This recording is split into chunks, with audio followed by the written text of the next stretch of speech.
I've finally come to a grand conclusion about how we lefties, we progressives, ought to engage in political activism, if you want to call it that, even here on this platform. There's always been a problem with YouTube. The right has always had a much larger, much more dominant presence on YouTube. But to be clear, to be very, very clear, that wasn't always the case. At least it wasn't always this bad. There was a time not that long ago in which it seemed like the left had a more dominant position online, didn't it? As far as the political scene went, didn't it feel like for a while there, like the left was on the on the upper hand there? And if you remember those times, do you remember something that I would just repeatedly say that we're going to see another age of Gamergate, another Gamergate like era of online political discourse? People handwave me as being crazy, but well, I was saying that about a year ago, and look at where we are now compared to then. That's all I'll say.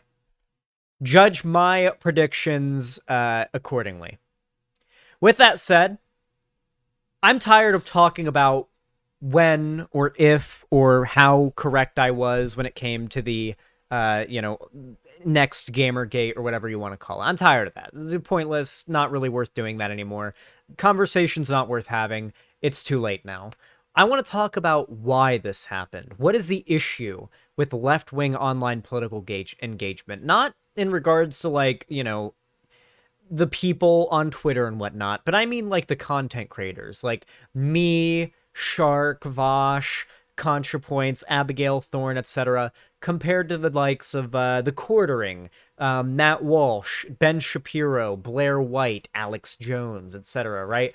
What fundamentally is the big difference between their content and ours? Now, I'm not saying that every single right-wing content creator I listed there is more popular than the left-wing ones I listed. What I'm saying here is there are things that these other right-wing content creators are doing that even on the smaller end are netting them more viewers and more influence than larger content creators like ContraPoints are. They lie and sensationalize. That's a large part of it. Well, I actually think that my position is most perfectly personified in a tweet I saw from Abigail Thorne. Basically, this is a tease of a video on Nebula, which is a separate, video uploading platform that Abigail Thorne uses, that she has teased her new upload on. It's called Does Anybody Really Get Art? And I'm sure it'll be a great video. I'm sure it'll be very well made. I'm sure it'll be informative, and I'm sure it'll be insightful. But I feel like that video, that title, and the way in which it's going to be uploaded and the way that it's been, put online is pretty damn indicative of the problem the left online is going to have in the foreseeable future if it wants any hope of, tug-of-warring the more rope back on the left side of the culture war, so to say. And that is going to be volume. I think Vosh said this. I'm going to try to quote him as directly as I can. He said something along the lines of, left-wing content creators, or most of them, come down from their ivory towers like it's Mount Olympus once every 6 months to drop a video. And it's super preachy and so on and so on, right?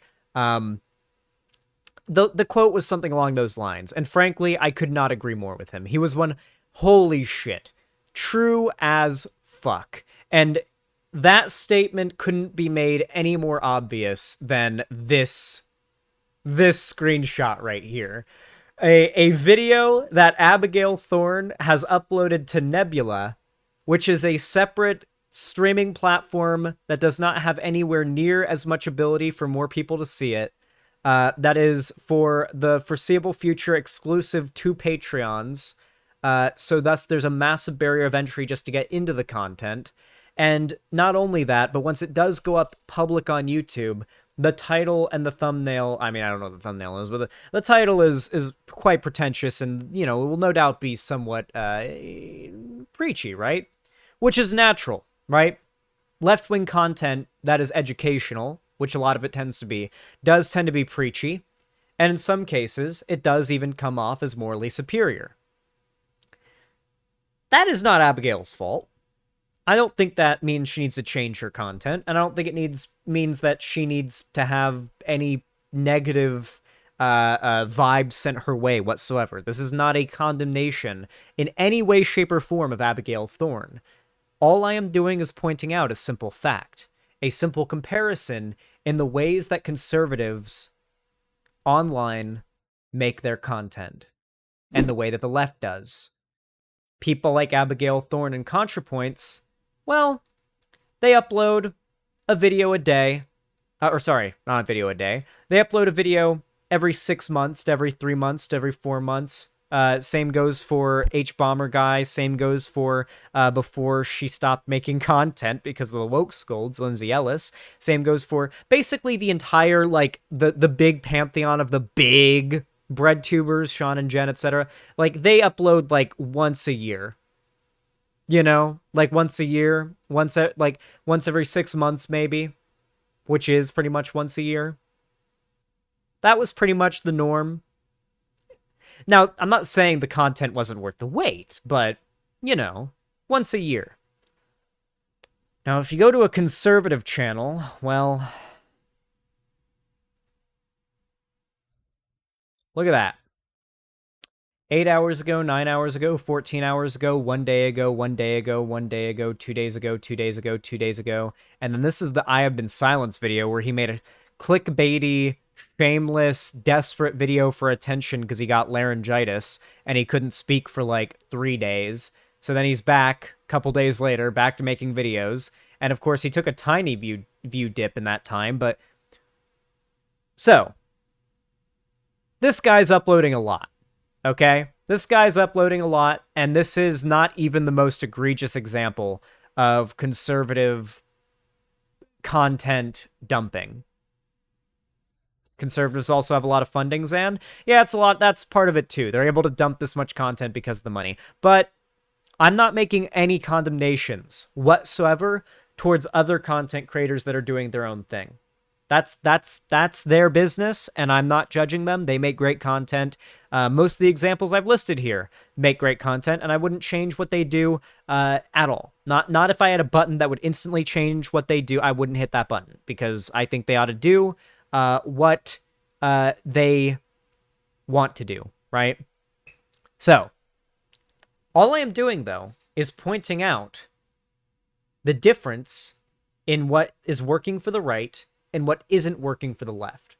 Because let's be honest, this method of quality over quantity doesn't really work for anybody online, period.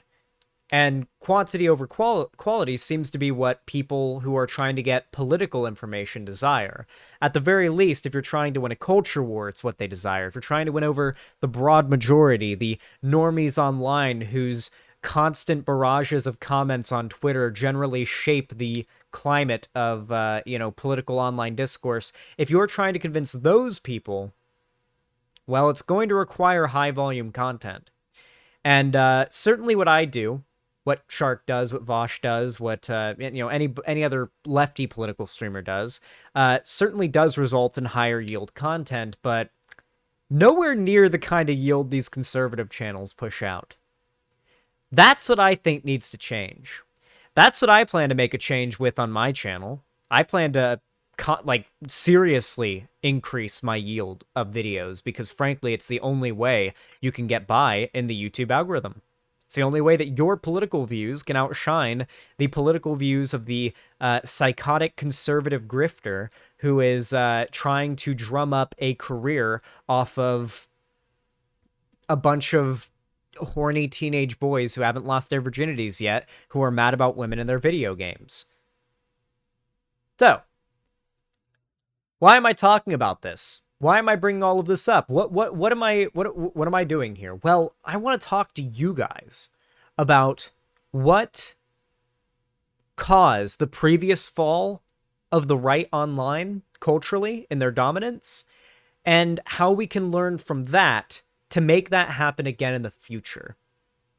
And I feel like the perfect example to hone in on is someone by the name of Andrew Tate. Now, if you haven't heard of Andrew Tate, well, honestly, Leon Lush made a video on him, and I almost just want to play like a sped up, just bit of the Leon Lush video, because I feel like he does a very good job of breaking down who Andrew Tate is. Let's just say Leon Lush's video is called "Clown That Trashed My Family Gets Arrested for Trafficking Cam Girls." That is the name of Leon Lush's video on Andrew Tate. So that is who we're talking about here. Andrew Tate is a very, very popular rape advocate and bro advice guru who has gained massive amounts of traction online, particularly on TikTok with young men in the, yes, rape advocate, yes, rape advocate, and I will say, yes, that is what he is. That is how mask off he is. He has done entire breakdowns of advice to his fans on how to best subdue a girl to rape her. He has done whole breakdowns on that. Yes, of course. Yes, he has. Are you surprised? You shouldn't be. I warned you guys this was coming. Why are you guys in chat so surprised? Why are you so surprised? Did I not warn you guys for a year that this was going to happen? That we're going into another age of Gamergate where it would be acceptable to send death threats to women that you disagree with online and swat them? And hey guys, you know what? You know what's happening to Keffels right now is literally exactly the same thing that happened to Anita Sarkeesian, right? Just exactly the same fucking thing, only with even less basis to criticize from. Just the same fucking shit. I've been warning about this for a year. Stop acting surprised. The same people in chat right now who are like, what? This Andrew Tate guy with millions of followers on TikTok tells his fans and advises them on how best to rape girls? What? How did this happen? Oh my god. Those same people are the same people that were making posts in my subreddit like, why Zan keep on bringing up that Gamergate 2 is coming? We get it, Zan. We get it. Stop saying it every video and every stream. We get it. Okay, fine. You think Gamergate 2 is coming? Okay, Zan. The same fucking people. And now it's happened and they're like, what? Surprise Pikachu face. Anyway. Mind blown, am I right? Xanderhal was right again. And everybody didn't take him seriously. Who could have thought? Who could have possibly seen that coming? No, okay. Enough sucking my own dick. I've seen this coming for a long time. People like Andrew Tate, who are as mask off as Andrew Tate is, who literally give advice to dudes on how best to subdue girls while raping them. Getting as popular as they have on these platforms, with these platforms really not giving a shit that they're there because they're making them money. I've been warning about this for years, not just the last year, but honestly the broader phenomenon for years. And it's not because I'm psychic, it's not because I'm special, it's not because I'm smart, it's simply because, well, history is a flat circle. And history on the internet is like on a 10 times fast forward cycle, okay? So internet culture cycles in the same way that real life culture does at 10 times the speed. So I see that shit coming, all right? It's a very, very easy to recognize cycle once you've seen it happen once. It's easy to see it see the signs that's happening again. Regardless, though. Dude, 11-year-olds are watching Andrew Tate. We got a Merrick tweet here. Thank you, Bal. So this is a tweet from Merrick that says, Andrew Tate is a sex trafficker who has openly stated he moved to Romania because it's easier to get off on rape charges. Please know that what your younger kids are watching. That is all true, by the way. That is why Andrew Tate lives in Romania. It's because the rape charges he was facing would be less severe. It was to escape them. So this is a 6th grade teacher talking on TikTok. So I'm a teacher and I teach 6th grade. We've been in school for 3 days now, and within these 3 days, the amount of young 11-year-old boys that have told me that they love Andrew Tate is ridiculous. This man is really affecting the minds of young men. I had a boy today, 11, turn to a girl and tell her that she's fat. Women need to be thin. She sits at home and she eats all day, and that she's like every other girl in the world, and that she uses men to get money.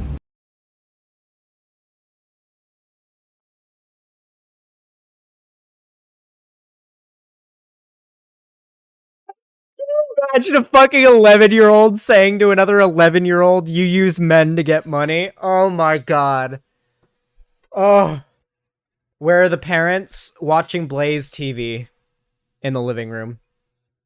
And at least he's a hardworking man and he works for his money. That is something that would come out of the mouth of an 11-year-old boy. That is something that comes out of the mouth. If you've played CS:GO, or if you've played Modern Warfare 2, and you've heard an 11-year-old boy say, "Nah, bro, I make 80 grand a year. I make 80 grand a year, bro. I make 6 figures, dude." And it's like obviously a squeaker on the other end of the mic saying that he makes more money than you, and you're just like, okay, dude. Okay, little buddy. Why are you playing on an Xbox 360 and not a PC then, dude? This is obviously when I was a kid, but still, like, he's 11 years old. That's straight up just an allowance. Yeah. They're 11. Okay. You need to be aware of what your kids are watching, because this is ridiculous. And it's really affecting kids. Young kids. It's disgusting.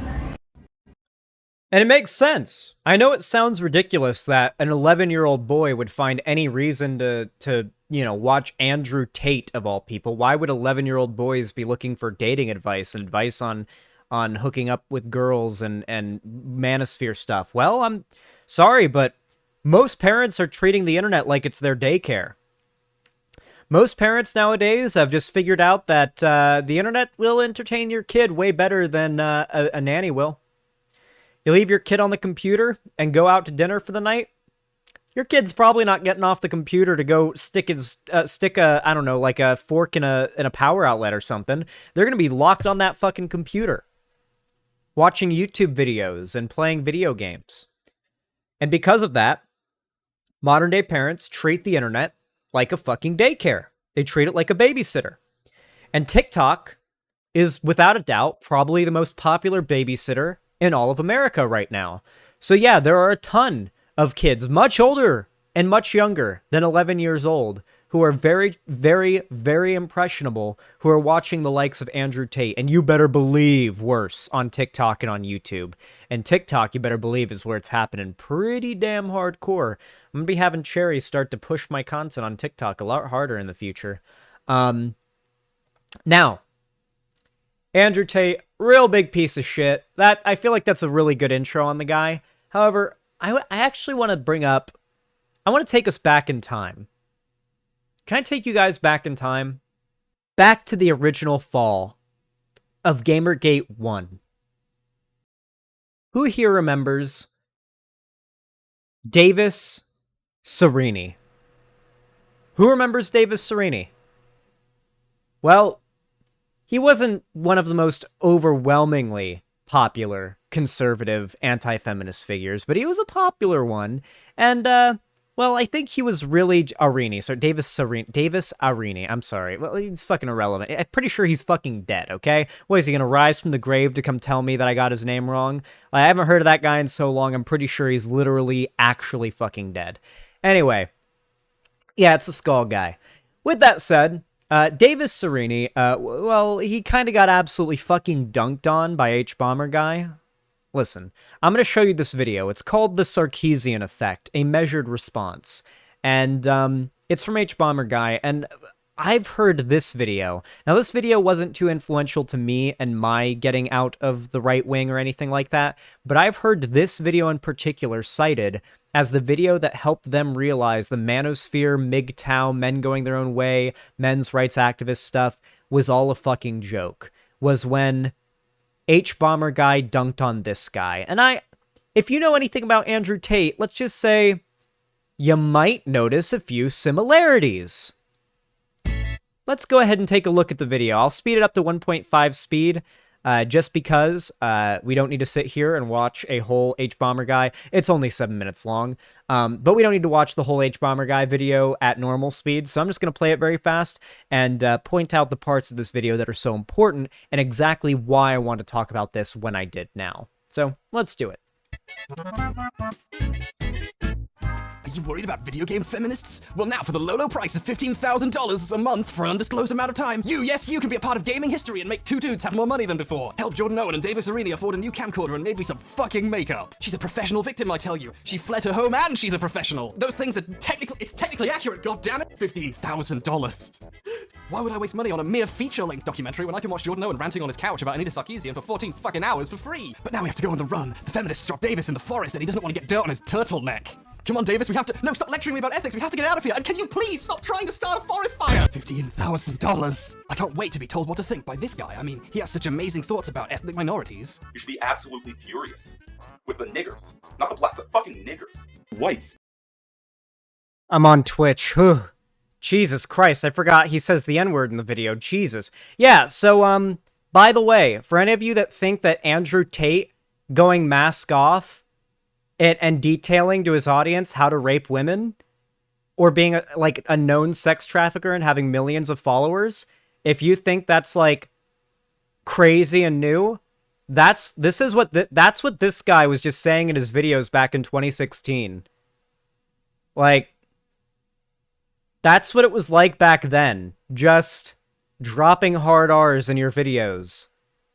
Because YouTube didn't give a shit. This was pre-adpocalypse, guys. This is the guy who butted heads with Anita? The guy?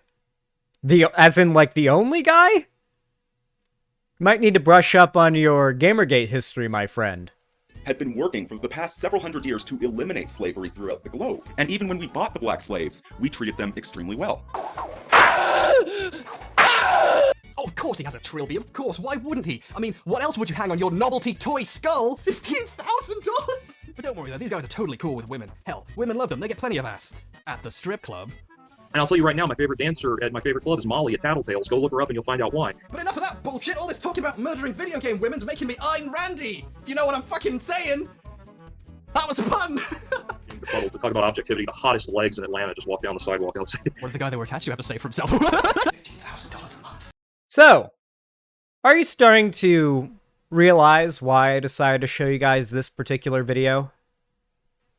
Do you notice anything about this video in particular that's different about your average H-Bomber guy video, or hell, your average lefty video in general? 7 minutes long, it's short. It's funny. What else? What else, chat? What else is special about this video? What else was so special about this video that it helped bring down the age of the MRA back in 2016, 2017? Not pretentious, witty and quippy. All of these things, including the fact that it just feels like good old-fashioned internet mockery. On top of all of that, with an added bonus of highlighting some of the most incontrovertibly hilarious and pathetic clips from these guys, he effectively created... Well, he effectively fought fire with fire. I don't know if H-Bomber Guy realized it at the time, but he did. He fought fire with fire here. So, if you go back and you look at the content that, you know, kind of helped bring BreadTube, whatever the fuck you want to call it, into the limelight, you'll notice it's different from the content that a lot of the most popular left-tubers have fallen into making today, have gotten comfortable with making today. And those larger content creators are fine. Their livelihoods are good and everything like that. But if we're talking about online social you know, like the culture war stuff. And the culture war stuff does matter. Chat, listen. As much as many of you guys may like to pretend like it doesn't or say culture war stuff doesn't matter, stuff like Andrew Tate having millions of followers on TikTok and 11-year-olds watching his advice videos on how to rape women and how women are using men for their money, that is a culture war issue. Children being fed that propaganda en masse is a problem, and it's a culture war issue. The kind of issue that realistically can be fought quite well with the type of work that I do. So that's what I'm going to do. Fight the war like it's never been fought before. The culture war, as cringy as it may be. So with that said, you guys better believe I plan to be uploading a lot more on the channel, and you better believe I plan to fight the right at their own game. You think I'm going to shy away from doing like 50 videos on Matt Walsh? You guys think I'm going to shy away from doing a video on someone like Matt Walsh every time he says something that I think is fucking stupid? Nope. There was a time when I thought that it would be excessive to cover the same figure within too close of a bracket of time, you know? Like, I covered Blair White like a week ago. I should wait another week before I cover her again, even if she did put out a really bad video I should respond to. I did that all the fucking time. No more. Okay? The right doesn't draw that line. The left shouldn't either. Don't take the high road. Get in the trenches. All right? The YouTube algorithm knows. We know what the YouTube algorithm wants to succeed. All right? And I'm going to follow it. And if you're out there and you plan to make content as well, I advise that you do as well. But you should make whatever content you want. Though if your goal is to be a successful activist for the left, to advocate for the left and to advocate to a lot of people, then, well, this is what I've observed. This is both my view of what best would be done to combat the right online, as well as my personal advice to anybody who wants to do what I do, who wants to get into making right-wing content. Funnily enough, I rarely heard of Arini back in the Skeptic days. He was around, sure, but with crazies like PJW, Ethan Ralph, Aiden Paladin, and David Cullen, he fell to the wayside even in the early days. Sure, but I think he's a perfect comparison between Andrew Tate and, to Andrew Tate. He's just the perfect guy to draw the comparison to, I think. Both in appearance, in what he says and does and believes. He's basically just Andrew Tate, too. Or he really is just the original Andrew Tate. Both in his ideology, in the way he looks, the vibe he gives off. He really is, you know how people joke about me being like bootleg Vosh or whatever? That guy, like, legitimately, like, Andrew Tate is bootleg Davis Arini. Like, past all the memes and everything, like, the resemblance on every level is uncanny. Anyway, the moral of the story is, Xanderhal is always right. Stop ever believing that I could possibly be incorrect, and just anytime I say I think something's going to happen, don't even take it with a grain of salt. Believe it 100%. Trust me 100%. I am always right. Thank you very much for watching. If you enjoyed this segment, please consider leaving a like, subscribe, ring the bell icon, follow my social media, link down below if you haven't already, and if you want to support me financially, well, you can do so very easily by donating. On my website, you can subscribe for yourself and give yourself a colored name, as well as all sorts of other cool benefits like emotes and whatnot, and all sorts of cool stuff. And you can also gift subs to other people, which will not only gain you the notoriety you deserve for, gifting subs, but it'll also help somebody else out who doesn't already have a sub. So it's a kind of a kind thing you can do. But with that said, you can also support me with a like. You can follow my social media, all that stuff. You guys know what to do. I love you all very much. Thank you for watching, and have a good one.